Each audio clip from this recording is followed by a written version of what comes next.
কালু, এভাবে যদি বনের অবস্থা চলতে থাকে তাহলে তো বন থেকে পাখিরা উধাও হয়ে যাবে। একে একে যেভাবে রোগ বাড়ছে, কোনো চিকিৎসাই মিলছে না। কালু, চুপ করে থাকিস না, তুই একটা বুদ্ধি দে আমাকে। আমি এখন কি করব? আমি তো এ বনে মরমশা হয়ে তো মহা বিপদে পড়ে গেলাম। টনি, আমরা তো মহা বিপদে পড়ে গেলাম। এই বনে যে কি রোগ এলো, কোনো মতে কারো কোনো রোগ কমছে না। তুমি একটা বুদ্ধি দাও, কি করলে এই রোগ থেকে আমরা মুক্তি পাবো?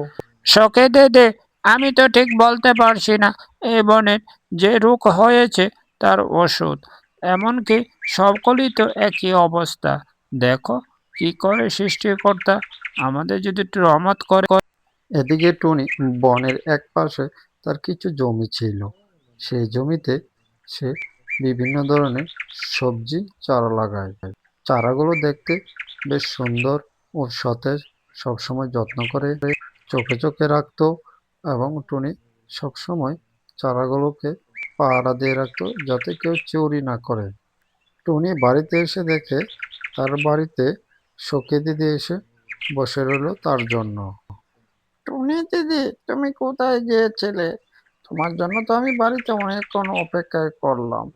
এখন যাইতেছিলাম না, দেখি তুমি আসলে। তা তুমি কোথায় গিয়েছিলে? তোমাকে তো কোথাও খুঁজে পেলাম না এই বনের মধ্যে। সখী দিদি, আর বলো না, পাশে একটু জমি ছিল না বনের, ওখানে গিয়েছিলাম। ওখানে কিছু আমি সবজির চারা লাগিয়েছি। ওই চারাগুলোকে দেখতে গিয়েছিলাম। তুমি তো জানোই এ বনের মধ্যে চারপাশে কত লোকজন রয়েছে, কে কখন এসে আমার সবজিগুলো উঠিয়ে নিয়ে যায়। পরের দিন আবার টুনি তার টমেটো বাগানে টমেটো দেখতে আসলো। এসে দেখে টমেটো গাছের গুড়ি একটি বাঁশি পড়ে রইল। টুনি কি করলো, ওই বাঁশিটি টুনি উঠে নিজের হাতে রাখলো।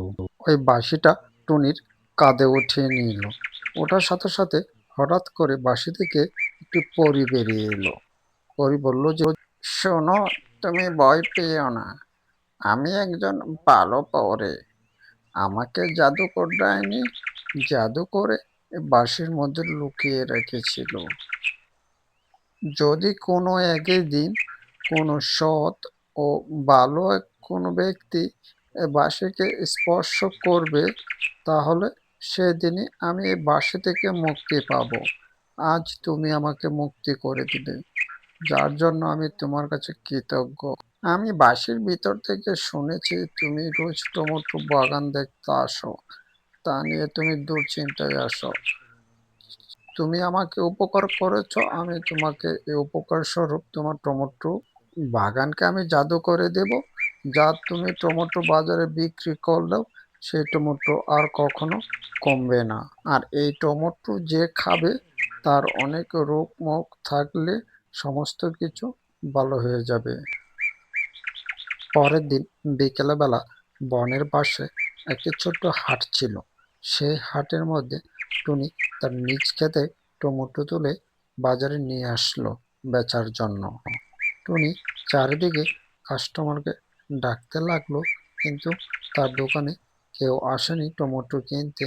হঠাৎ করে একজন আসলো। কি রে ভাই, তুমি টমেটো বিক্রি করছো, আর টমেটো কি ভালো হবে নাকি? যদি ভালো হয় তাহলে আমাকে অল্প কিছু দাও তো।